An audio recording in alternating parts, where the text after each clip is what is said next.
नमस्कार, स्वागत है आप सभी का। मैं हूं हितेश व्यास। अपना प्रदेश में उत्तर प्रदेश और उत्तराखंड की दिन भर की अहम खबरें आपको दिखाएंगे। सबसे पहले बात करते हैं प्रधानमंत्री नरेंद्र मोदी के पूर्वांचल के मिशन की। जिस तरह से पूर्वांचल के मिशन की शुरुआत हुई है, प्रधानमंत्री नरेंद्र मोदी आज मिशन पूर्वांचल के तहत गोरखपुर को लगभग 10,000 करोड़ की सौगात देने के लिए पहुंचे। इनमें सबसे महत्वपूर्ण और सबसे बड़ी परियोजना गोरखपुर का खाद कारखाना रहा, जिसकी कुल लागत 8,603 करोड़ है। यह कारखाना करीब 600 एकड़ में बना हुआ है। इसके अलावा प्रधानमंत्री नरेंद्र मोदी ने पूर्वी उत्तर प्रदेश के पहले एम्स और RMRC के हाईटेक लैब्स की भी सौगात दी। उत्तर प्रदेश को सौगात देने के बाद प्रधानमंत्री नरेंद्र मोदी ने न सिर्फ उत्तर प्रदेश की सरकार और मुख्यमंत्री योगी आदित्यनाथ की जमकर तारीफ की, बल्कि विपक्षियों पर भी जमकर निशाना साधा। पीएम मोदी ने समाजवादी पार्टी को लेकर कहा कि लाल टोपी वालों को सिर्फ सत्ता और लाल बत्ती से मतलब है। ये लोग यूपी के लिए रेड अलर्ट हैं।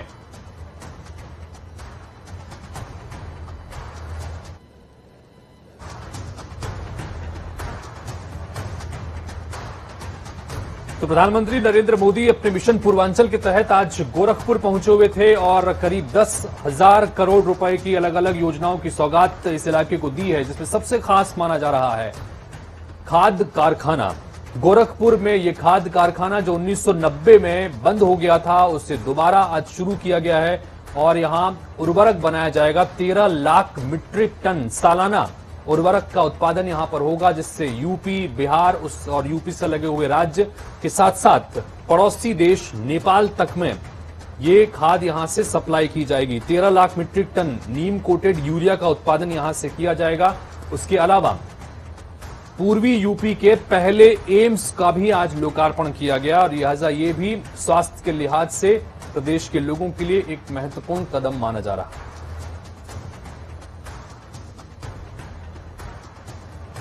देश के हर गरीब, दलित, पीड़ित, शोषित, वंचित, चाहे वो किसी भी वर्ग का हो, किसी भी क्षेत्र में रहता हो, इस स्थिति से बाहर निकालने के लिए जी जान से जुटा हूं। पहले सोचा जाता था कि एम्स जैसे बड़े मेडिकल संस्थान बड़े शहरों के लिए होते हैं, जबकि हमारी सरकार अच्छे से अच्छे इलाज को, बड़े से बड़े अस्पताल को देश के दूर सुदूर क्षेत्रों तक ले जा रही है। आज का ये कार्यक्रम उन लोगों को भी करारा जवाब दे रहा है जिन्हें टाइमिंग पर सवाल उठाने का बहुत शौक है। जब ऐसे प्रोजेक्ट पूरे होते हैं तो उनके पीछे बरसों की मेहनत होती है, दिन रात का परिश्रम होता है। ये लोग कभी इस बात को नहीं समझेंगे कि कोरोना के इस संकट काल में भी डबल इंजन की सरकार विकास में जुटी रही। लाल टोपी वाले यूपी के लिए रेड अलर्ट है, रेड अलर्ट यानी खतरे की घंटी है। साथियों, यूपी का गन्ना किसान नहीं भूल सकता है कि योगी जी के पहले की जो सरकार थी उसने कैसे गन्ना किसानों को पैसे के भुगतान में रुला दिया था। किस्तों में जो पैसा मिलता था उसमें भी महीनों का अंतर होता था।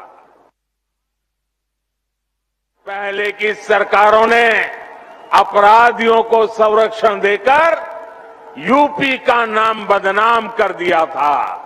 आज माफिया जेल में है और निवेशक दिल खोलकर यूपी में निवेश कर रहे हैं। यही डबल इंजन का डबल विकास है। तो प्रधानमंत्री नरेंद्र मोदी जहां पूर्वांचल के तहत गोरखपुर में पहुंचे, जनसभा को संबोधित किया, तो दूसरी तरफ मेरठ में एक नए समीकरण का औपचारिक ऐलान आज हो गया। चूंकि मेरठ के मंच पर अखिलेश यादव और जयंत चौधरी एक साथ मंच पर नजर आए। प्रदेश में आगामी विधानसभा चुनाव को सभी पार्टी और जोर शोर से तैयारियों में लगी हुई हैं।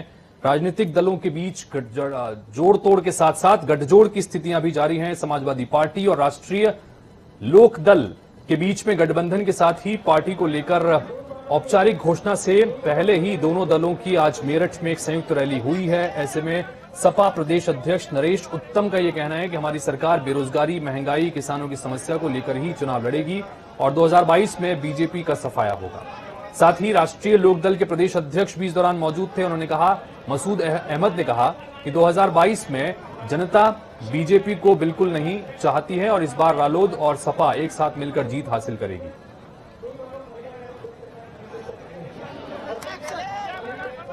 मुद्दा किसानों के लिए परेशानी, किसानों की एमएसपी की गारंटी चाहती है समाजवादी पार्टी, राष्ट्रीय लोकदल कि किसानों की फसलों का लागत से जुड़ा मूल्य मिलना चाहिए। गरीबी बढ़ रही, बेकारी बढ़ रही, महंगाई बढ़ रही है, बेरोजगारी बढ़ रही, भ्रष्टाचार बढ़ रहा है, महिलाओं के साथ छेड़छाड़ की घटनाएं बढ़ रही है, पूरे प्रदेश में अराजकता है। इसलिए परिवर्तन जनता चाहती है और जनता जिस तरीके से विजय यात्रा पर माननीय अखिलेश यादव जी के पूरी जुट रही है, उससे साफ साफ होता है उत्तर प्रदेश में भाजपा का सफाया होना तय है।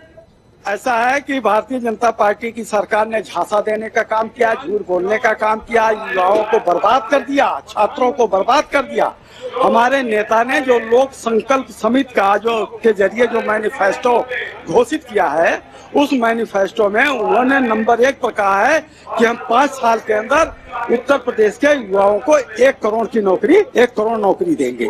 तो मैं समझता हूँ कि हमारे नेता की, दोनों नेता की, चौधरी जैन जी की और माननीय अखिलेश यादव जी की नीयत साफ है, नीयत और नीयत दोनों साफ है।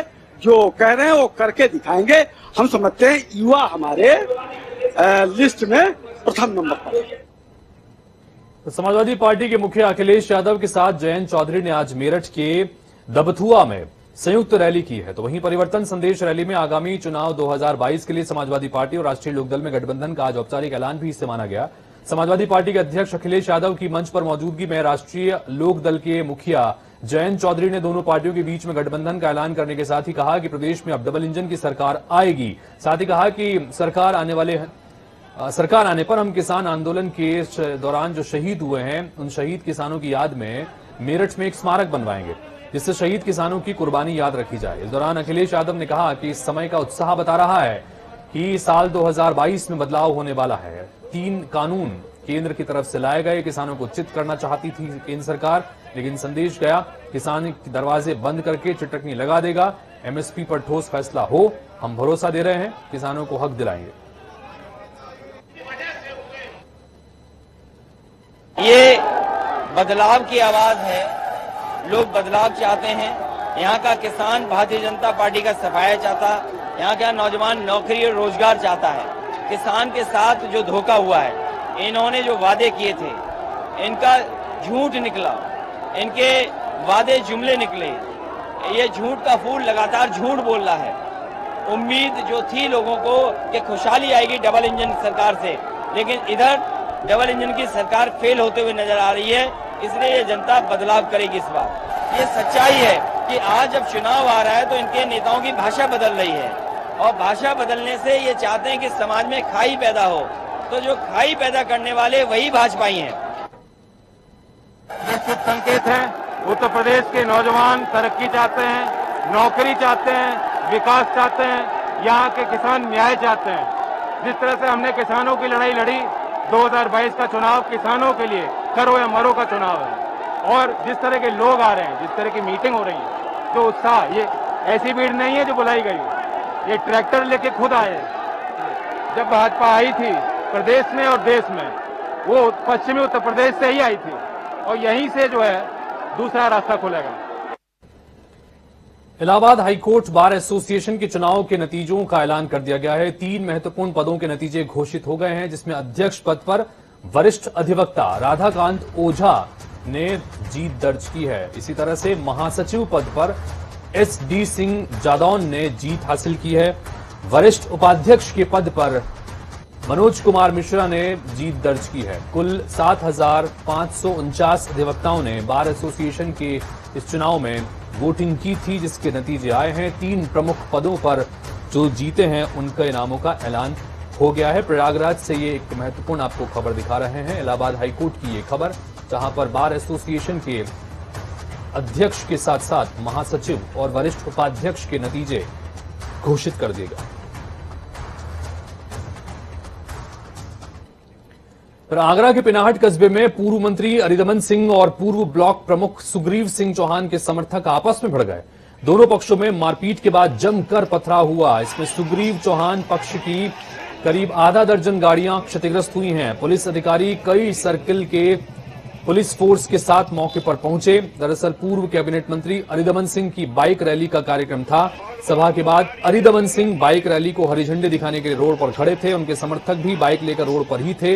इसी बीच पूर्व ब्लॉक प्रमुख सुग्रीव चौहान के समर्थक करीब आधा दर्जन गाड़ियों के साथ वहां पहुंचे। उनका काफिला आगे की तरफ जाने के लिए निकल रहा था, खड़ा हुआ था, और काफिले में आगे खड़ी गाड़ी ने भीड़ को हटाने के लिए हूटर बजाया, लेकिन गाड़ियां नहीं हटी और दोनों पक्षों के बीच इसी बात को लेकर पथराव हो गया और उसके बाद जमकर पथराव हुआ। और उसके बाद का नजारा आपको स्क्रीन पर दिखा रहे हैं। कई लोग इसमें घायल हुए हैं। हूटर बजाने को लेकर एक मामूली बात को लेकर विवाद हुआ, जिसमें पूर्व मंत्री और पूर्व ब्लॉक प्रमुख के कार्यकर्ता आपस में भिड़ते नजर आए।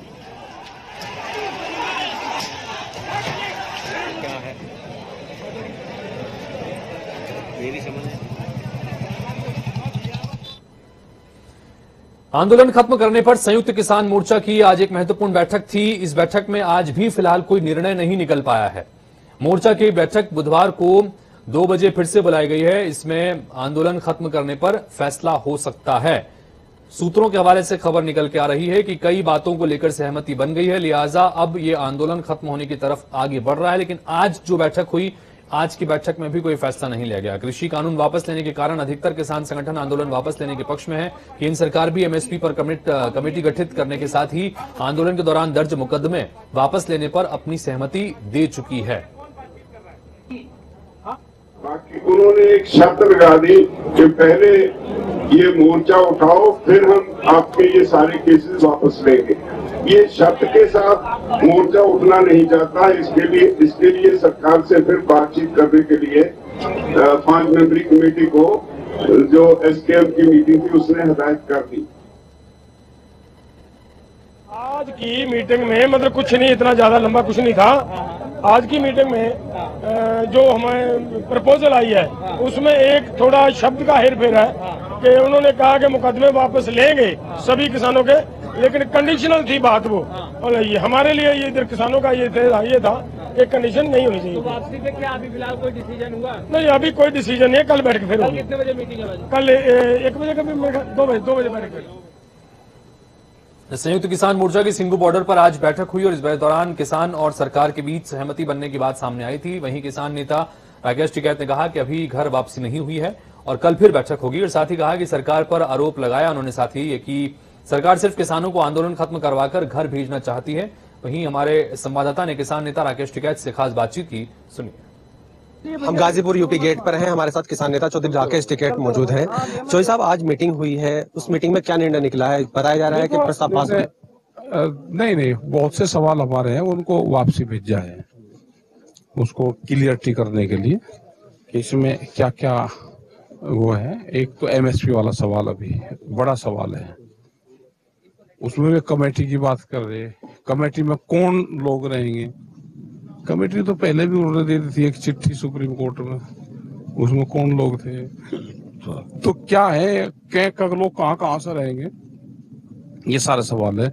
दिल्ली के मुकदमों को ट्रैक्टर का क्या होगा, उत्तराखंड का क्या रहेगा, मध्य प्रदेश का क्या रहेगा? तो ये बहुत से सवाल अभी हैं, तो दी है, कल वे जवाब इसका दे देंगे तो आगे फिर बात चला। कल आपने मीटिंग रखी है, किस चीज के लिए मीटिंग? अपनी सलाह करेंगे कल फिर। हाँ, किस बारे में सलाह? जोनसिया चिट्ठी आई, उनका क्या जवाब आता है फिर। हाँ, आज आप मीटिंग में नहीं थे? आज हम उत्तराखंड गए थे, कल चले गए थे रात को, तो आज आगे कल मीटिंग में रहेंगे। तो ऐसा लगता है कि कहीं ना कहीं 5 लोग जो है वो पूरी तरीके से सरकार सहमति नहीं बना पा रहे आपके बिना? ना ना, उन्हें फुल पावर है। हाँ, वे 5 लोग थोड़ा है, वे 40 है, 40 के ऊपर पूरा देश है, तो पूरे देश की सहमति बनेगी तो वे बढ़ाएंगे। आप कुछ मांग रख रहे थे ट्रैक्टरों को लेकर। हाँ, ट्रैक्टर है भाई, ट्रैक्टर का भी तो होना। दिल्ली में करीब 150 ट्रैक्टर बंद है। ट्रैक्टर का भी एक बड़ा सवाल है। अगर कहीं लिखत पढ़त में नहीं आया तो ट्रैक्टर भी तो है ना, 10 साल पुराने ट्रैक्टर है, वे छूटेंगे, उनको नए देंगे, वे तोड़ेंगे उन्हें सरकार, उनका क्या होगा, तो उनका भी जरा जवाब दे दे। तो अब कल की मीटिंग एक अहम रखी जा रही है, वो मीटिंग कहाँ होगी? कल वहीं सिंगो बॉर्डर पे। हमारा पंच भी वहीं है और हमारे मंच भी वहीं है, दोनों वहीं है सिंगो बॉर्डर। ये थे हमारे साथ चौधरी राकेश टिकैत, जो खास तौर पर ये बता रहे थे कि कल को एक मीटिंग किसान नेताओं की होने वाली है, जो कहीं ना कहीं एक अहम मीटिंग मानी जा रही है। बने रही जनता टीवी के साथ, हैदर अली संवाददाता, गाजियाबाद। प्रयागराज के सरदार पटेल संस्थान में कांग्रेस पार्टी की ओर से दलित सम्मेलन का आयोजन किया गया है। इस सम्मेलन में कांग्रेस प्रदेश अध्यक्ष अजय कुमार लल्लू भी शामिल हुए। वहीं इस सम्मेलन में एक परिवार के 4 लोगों की हत्या का मामला उठाया गया। चारों सदस्यों की तस्वीर मंच पर लगाई गई, जिसमें एक तस्वीर नाबालिग लड़की की भी थी, जिसकी पोस्टमार्टम रिपोर्ट में रेप के बाद हत्या की पुष्टि हुई थी। जबकि नियम कानून के मुताबिक किसी भी रेप पीड़िता का चेहरा इस तरह से सार्वजनिक तौर पर दिखाना अपराध है और अक्सर ही ऐसे केसों में पीड़िता के चेहरे को नहीं दिखाया जाता। लेकिन ये एक लापरवाही हुई या एक भूल हुई, जिसमें अजय कुमार लल्लू जिस कार्यक्रम में मौजूद थे, वहां पर बकायदा इन 4 लोगों की हत्या के मामले को पार्टी दरअसल उठाना चाहती थी अपराध के मकसद से, लेकिन गलती से उस रेप पीड़िता की फोटो भी सार्वजनिक की गई। देखिए, ये आपसे कहना चाहता हूं कि यहाँ हम लोग श्रद्धांजलि सभा में यहाँ आए हैं और श्रद्धांजलि सभा में पुष्प अर्पित करने के लिए थोड़ी कमियां हुई हैं, उसको हम लोग ठीक कर रहे हैं। सर, ये बताएं कि तो बरेली में एक दर्दनाक हादसा हुआ और इस हादसे में 3 लोगों की मौत हो गई। सीबीगंज के गांव जौहरपुर स्थित बीएल एग्रो खाद्य तेल फैक्ट्री में 4 मजदूर टैंक की सफाई करने के लिए उतरे हुए थे और सफाई के दौरान सभी मजदूर बेहोश हो गए, जिन्हें भोजीपुरा के निजी मेडिकल कॉलेज भेजा गया, जहां डॉक्टरों ने 3 मजदूरों को मृत घोषित कर दिया, जबकि एक मजदूर की हालत गंभीर बताई जा रही है। मृतकों की पहचान विजय, नीरज और यासीन के रूप में हुई है। वहीं एडीएम सिटी समेत तमाम अधिकारी मौके पर पहुंचे और उनका कहना है कि इस मामले की मजिस्ट्रियल जांच कराई जाएगी। सभी सुरक्षा मानकों का ऑडिट भी करवाया जाएगा। थाना सीबीगंज के अंतर्गत पुलिस को सूचना प्राप्त हुई कि एक औद्योगिक इकाई में 3 व्यक्ति एक टैंक को साफ करने के लिए उतरे थे और वहां किसी कारणवश वो बेहोश हो गए। उसके बाद उनको एसआरएमएस हॉस्पिटल भेजा गया, जहां उनकी इलाज के दौरान मृत्यु हो गई। इसमें 3 लोगों की इसमें मृत्यु हुई है। पुलिस के द्वारा इसमें अग्रिम विधिक कार्रवाई की जा रही है, जिसमें कि पोस्टमार्टम, पंचायतनामे की कार्रवाई हो रही है और सभी तथ्यों के आधार पर इसमें कार्रवाई की जाएगी। कानपुर में एक 3.5 साल की मासूम बच्ची के साथ दुष्कर्म का मामला सामने आया है। आरोप है कि यहां बिधनू के एक गांव में 13 साल के किशोर ने ही मोबाइल में पॉर्न वीडियो देखते हुए बच्ची से दुष्कर्म किया है। इसके बाद जब बच्ची की हालत बिगड़ी तो आरोपी मौके पर उसे छोड़कर भाग निकला। वहीं बदहवास हालत में बच्ची रोते हुए जब घर पहुंची तो परिजनों को मामले की जानकारी हुई, जिसके बाद पुलिस ने बच्ची को इलाज के लिए हॉस्पिटल में भर्ती कराया है। वहीं आरोपी युवक को पुलिस ने गिरफ्तार कर लिया है, जो कि नाबालिग है। मामले में एसपी आउटर अजीत कुमार सिन्हा ने बताया कि मामले की शिकायत चाइल्ड लाइन हेल्पलाइन पर मिली थी। इसके बाद तत्काल कार्रवाई करते हुए पुलिस ने आरोपी को हिरासत में लिया।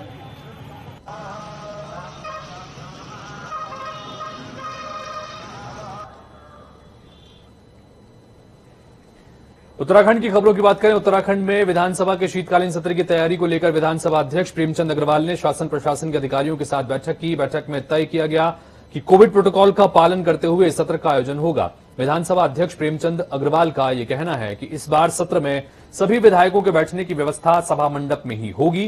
वहीं मीडिया और अन्य दीर्घाओं को भी प्रवेश के लिए खोला जाएगा, लेकिन सभी में कोविड नियमों का पालन हर हाल में सभी को करना होगा। पार्किंग वाली चीज है, वो भी हम जैसे आज से पहले जो हमारी व्यवस्थाएं रही है, तो कुल मिला के वैसी हम व्यवस्थाएं उसमें रखेंगे। और यही मैं कह सकता हूँ कि हमारी व्यवस्थाएं अपने विधानसभा सचिवालय की तरफ से मुकम्मल है। व्यवस्थाओं की दृष्टि से हमारे जितने भी अधिकारीगण से सबसे मैंने अपेक्षा की है कि हमारा सत्र की चाहे व्यवस्था को लेकर बात करें, संचालन को लेकर बात करें, जिस प्रकार से अन्य विधानसभाओं में व्यवधान होता है या आप देखते हैं कि गतिरोध उत्पन्न हो रहा है आजकल, चाहे राज्यसभा हो चाहे लोकसभा हो, उसको मद्देनजर रखते मैं एक बात कह सकता हूं कि मेरे यहाँ यानी कि उत्तराखंड में सदन भी अच्छा चल रहा है, विपक्ष की अच्छी भूमिका के आधार पर वो अपनी बातचीत कर रहे हैं। कुल मिला के ये सत्र जो है ये भी ठीक ठाक संपन्न हो, ये मैं उनसे उम्मीद कर रहा हूं। और कल दलीय और हमारी कार्य मंत्रणा समिति की बैठक भी होगी, उसमें कुछ बातें हम लोग तय करेंगे ताकि हमारा ये सत्र ठीक ठाक संपन्न हो। 9 दिसंबर से देहरादून में होने जा रहे उत्तराखंड विधानसभा के शीतकालीन सत्र के दौरान एनएसयूआई कार्यकर्ता विधानसभा का घेराव करेंगे। प्रदेश अध्यक्ष मोहन भंडारी ने बताया कि छात्रों के अलग अलग मुद्दों को लेकर प्रदर्शन करने का कार्यक्रम है, जिसके तहत नई शिक्षा नीति को वापस लिए जाने, सरकारी उपक्रमों के निजीकरण बंद करने, प्रतियोगी परीक्षाओं में उम्र सीमा में छूट, बेरोजगार युवाओं को रोजगार दिए जाने समेत अलग अलग मांगों को लेकर विधानसभा का घेराव किया जाएगा। इस दौरान उन्होंने केंद्र व राज्य सरकार पर युवाओं की अनदेखी का आरोप भी लगाया है। एनएसयूआई आने वाली 9 दिसंबर 2021 को जो देहरादून उत्तराखंड का जो विधानसभा सत्र होने जा रहा है 9 दिसंबर से, उसका घेराव करने जा रही है।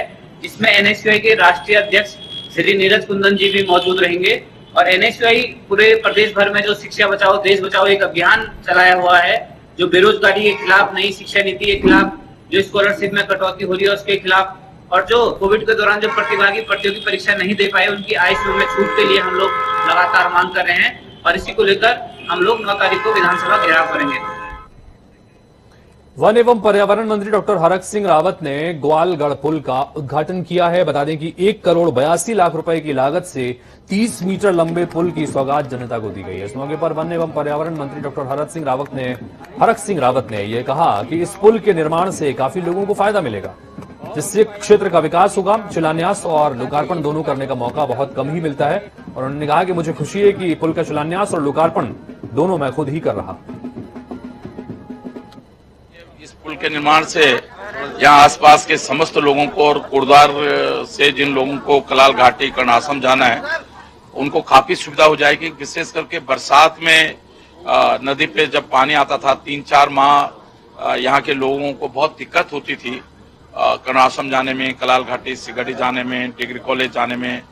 तो मैं सोचता हूँ इस पुल के निर्माण से काफी हद तक लोगों को यहाँ सुविधा मिलेगी और बहुत जल्दी हमारा जब 290 मीटर स्पान का पुल भी बन जाएगा तो मैं सोचता हूँ फिर ये पूरा ऊपर वाला जो क्षेत्र है डिग्री कॉलेज से लेकर कलाल घाटी तक का क्षेत्र।